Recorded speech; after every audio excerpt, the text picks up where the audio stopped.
everyone, and welcome to our presentation on Decolonizing Anthropology of Asia. My name is Anna Lee. And I'm Rosie Drury. Through this video, we aim to explore how anthropology as a discipline has been shaped by colonialism and why it's important to critically engage with its legacy. We'll focus on decolonization within the field, particularly in an Asian context. Before we start, let's introduce ourselves. I'm Anna, and I'm third-year student at Durham University studying archaeology and anthropology. I'm originally from South Korea, and my academic interests focus on heritage, identity, and decolonization. I'm Rosie. I'm also a third-year student in the same program. I've a mixed background with China and UK, and I'm particularly interested in post-colonial studies and cultural anthropology. As Asian students studying in a Western institution, we have noticed gaps in how decolonization is approached, especially concerning Asia. That's what inspired this project. In this video, we will cover three main topics: what decolonizing anthropology means, through understanding its key concepts and approaches. Second one, why decolonizing anthropology matters, exploring the ongoing colonial legacy within the field. And finally, decolonization in an Asian context, highlighting why Asia is often overlooked in decolonization. So let's begin with why this matters. Part 1. General overview of decolonizing anthropology.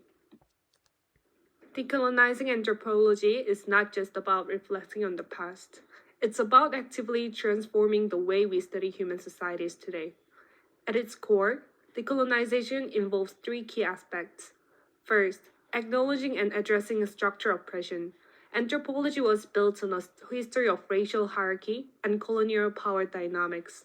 Second, engaging with marginalized voices, recognizing that indigenous and non-Western scholars have been historically excluded. And the last, challenging dominant Western narratives, moving away from the idea that Western epistemologies are the standard for knowledge production. It's important to recognize that colonialism is not just about historical events. It has left lasting economic, political, and cultural structures that continue today. In the next section, we'll explore how anthropology's decolonization has evolved over time. So why is decolonization an urgent issue in anthropology? Well, historically, anthropology played a major role in colonial expansion. Many early anthropologists studied non-Western societies from Eurocentric perspective, categorizing cultures in ways that justified colonial rule. Even today, the legacy of this history influences how knowledge is produced, who gets to tell their stories, and whose voices are marginalized.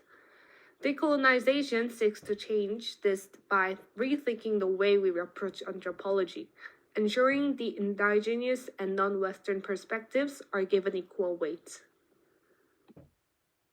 The history of decolonization of anthropology. So, the first step was colonial anthropology, next to the post-World War II critics, third, post-colonial anthropology, and today we have decolonial turn. Colonial anthropology lasted from the 19th to the early 20th centuries.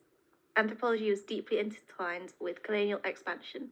Scholars studied primitive societies to categorize them into hierarchical structures, often justifying colonial rule by positioning non-Western cultures as less civilized.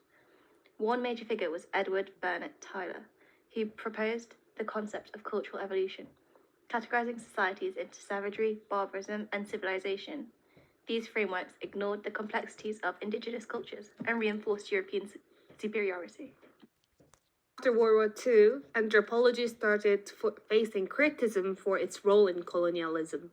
Scholars like Franz Boas introduced the idea of cultural relativism, which argued that cultures should be understood in their own terms rather than judged through a Western lens. However, despite this shift, engagement with indigenous perspective remained limited, and anthropology continued to be dominated by Western institutions. By the late 20th century, anthropologists began confronting their discipline's role in othering non-Western societies. Scholars like Clifford Geertz introduced the concept of cultural reflexivity, encouraging anthropologists to reflect on how their background and biases influence their research. There was also increasing engagement with voices from formerly colonized regions, but inequalities in academic power structures persisted. In more recent years, anthropology has undergone what is known as decolonial turn. This involves systemic efforts to decolonize knowledge production by promoting indigenous methodologies and non-Western epistemologies, advocating for collaborative, participatory research methods, and addressing issues like the repatriation of cultural artifacts and ethical research practices. This movement goes beyond theoretical debates. It calls for fundamental changes in how anthropology operates as a discipline. So, why is decolonizing anthropology important? There are 5 main reasons. Firstly, addressing global inequalities. Second, fostering inclusivity. Third is ethical research practices. Fourth is revising historic narratives. And finally, relevance to contemporary issues. Anthropology has long been dominated by Western scholars. Decolonization ensures that non-Western perspectives are recognized and that Indigenous scholars have equal opportunities in academia. This map highlights where the top scientists work with a bias towards Western and European regions. Therefore, decolonization encourages diversity within the field, ensuring that anthropology reflects the perspectives of scholars and communities from varied cultural and geographical backgrounds. Historically, anthropology has been exploitative. Today, ethical research means respecting Indigenous agency and assuring that knowledge production benefits the communities being studied. Then, colonial era distortions have shaped how cultures are understood. Decolonization seeks to correct these biases and presents a more inclusive historical perspectives.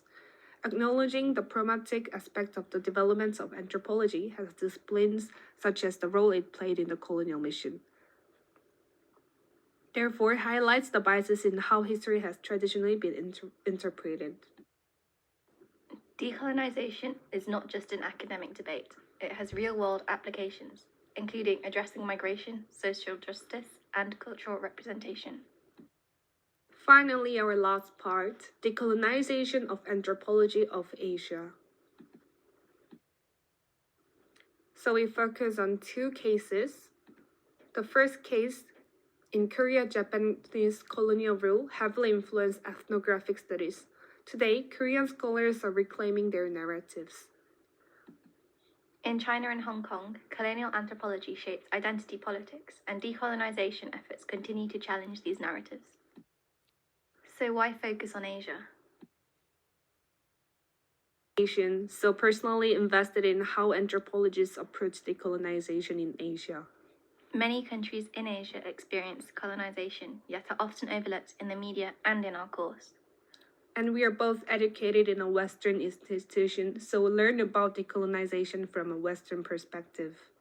Therefore, through this project, we hope to bring attention to this overlooked region and contribute to a more inclusive understanding. If you'd like to explore this topic further, check out our website for additional resources. Let's continue this conversation and work towards a more inclusive and critically engaged anthropology. Thank you for watching our presentation. We hope this video has provided insights into why decolonizing anthropology is essential, particularly in an Asian context.